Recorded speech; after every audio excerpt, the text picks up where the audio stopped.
selamat datang di channel Bangsa Indonesia. Kembali lagi di channel kesayangan kita semua. Salam yang dari ujung timur Indonesia sampai ujung barat, ujung selatan dan ujung utara. Salam juga untuk kita semua yang akan menonton video ini sampai akhir. Karena video kali ini akan membahas topik terhangat mengenai kekuatan militer dua militer yang sedang viral. Penasaran? Sebelum lanjut, jangan lupa subscribe dan tekan loncengnya agar tidak ketinggalan info-info menarik lainnya. Oke, kali ini akan mengulas tentang tentara Taliban jika dibandingkan dengan Tentara Nasional Indonesia atau TNI. Seberapa kuatkah tentara Taliban dibanding Tentara Nasional Indonesia?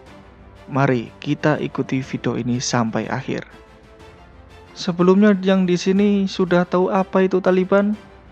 Taliban itu gerakan nasionalisme Islam Deobandi pendukung Pashtun yang secara efektif menguasai hampir seluruh wilayah Afghanistan sejak tahun 1996 sampai 2001.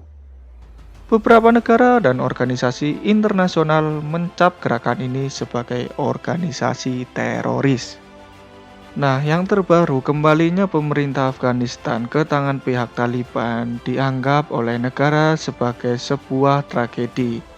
Kita menyaksikan di berbagai kanal media sebuah foto yang menggambarkan ratusan warga berbondong-bondong berusaha meninggalkan negeri itu menggunakan pesawat militer AS. Mereka khawatir situasi Afghanistan di bawah Taliban akan diwarnai kerusuhan berkepanjangan. Ini artinya tentara Taliban bisa menduduki Afghanistan dengan kekuatannya yang tidak bisa dimainkan. Sebenarnya seberapa kuat tentara Taliban sampai bisa menduduki Afghanistan? Taliban ini tak lepas dari kalkulasi oleh AS terhadap Afghanistan National Defense and Security Force. Seharusnya walaupun tanpa dukungan dari militer AS pun, secara hitung-hitungan di atas kertas memiliki jumlah yang lebih banyak dan memiliki persenjataan yang lebih lengkap negara Afghanistan. Sesuai dengan briefing yang diberikan kepada pemerintah Biden pada Maret 2021, dilaporkan bahwa Taliban dapat mengambil alih Afghanistan dalam hitungan 2 atau 3 tahun, bukan dalam beberapa minggu. Ada beberapa penjelasan mengapa fakta mengejutkan ini terjadi. Pertama, kita bisa lihat dari sisi menyalahkan AS atau Amerika yang gagal setelah 20 tahun melatih militer Afghanistan. Jadi ini adalah kegagalan militer AS yang melatih militer Afghanistan. Selama ini pelatihan militer yang diberikan AS memiliki banyak kekurangan, seperti persoalan dalam penguasaan bahasa dan pemahaman budaya.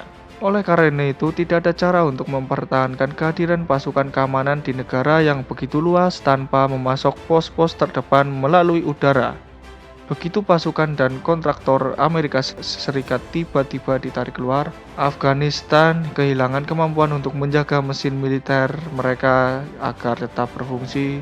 Namun demikian, persoalannya ketika tahun 2019 dan 2018 ini yang kurang diketahui orang-orang bahwa puluhan ribu tentara hantu atau tentara yang tidak kelihatan masuk dalam daftar hitung-hitungan itu telah dikeluarkan. Ini artinya ada puluhan ribu tentara yang berkurang dan kemungkinan bergabung dengan Taliban. Selain itu, laporan pada Desember 2020 menyatakan bahwa ada 298.000 tentara yang memenuhi syarat untuk dibayar. Nah, ini artinya ada persoalan kemungkinan tentara-tentara yang membelot dari Afghanistan ke Taliban. Jadi, kondisinya kekuatan Taliban itu semakin kuat dengan bertambahnya personil-personil yang membelot dari Afghanistan. Persoalan lainnya adalah mengenai korupsi, mismanajemen sumber daya yang membuat kapabilitas pertempuran menurun. Nah, secara hitung-hitungan personil, ada perkiraan yang memperlihatkan kekuatan inti kelompok Taliban itu berjumlah 60.000 orang. Dengan tambahan kelompok milisi dan pendukungnya lainnya, jumlahnya mereka bisa melebihi 200.000 personil. Sedangkan dari segi akses persenjataan, Dalam laporan Juli 2021, Sigar mengatakan lebih dari 88 miliar dolar Amerika Serikat atau 1,26 kuadriliun telah dihabiskan demi keamanan Afghanistan. Akan tetapi data tersebut menambahkan pertanyaan, apakah uang itu dihabiskan dengan baik yang pada akhirnya akan dijawab oleh apa yang dihasilkan dari pertempuran di lapangan. Namun faktanya di lapangan kekuatan Afghanistan itu tidak sesuai dengan uang yang sudah digelontorkan. Nah, si Taliban seringkali mengandalkan pasokan dananya dari perdagangan narkoba. Jadi dari perdagangan narkoba itu untuk membeli persenjataan. Tapi mereka juga selain itu mendapat dukungan dari luar, terutama dari negara Pakistan. Sumber persenjataan Taliban ini selain dari narkoba juga dari negara-negara luar termasuk Pakistan. Dan tidak lama berselang Taliban menyita senjata dan peralatan dari pasukan keamanan Afghanistan. Beberapa diantaranya dipasok AS termasuk kendaraan Humvee, piranti teropong malam, senapan mesin, mortir, dan peralatan artileri lainnya. Bayangkan efek mematikan dari bom rakitan Improvised Explosive Device atau IED dengan target pasukan AS dan Inggris. Selain persenjataan yang kuat, dukungan dari negara luar, faktor tentang pengetahuan dan pemahaman tentang medan ini menjadi kekuatan Taliban yang sangat menyeramkan di Afghanistan.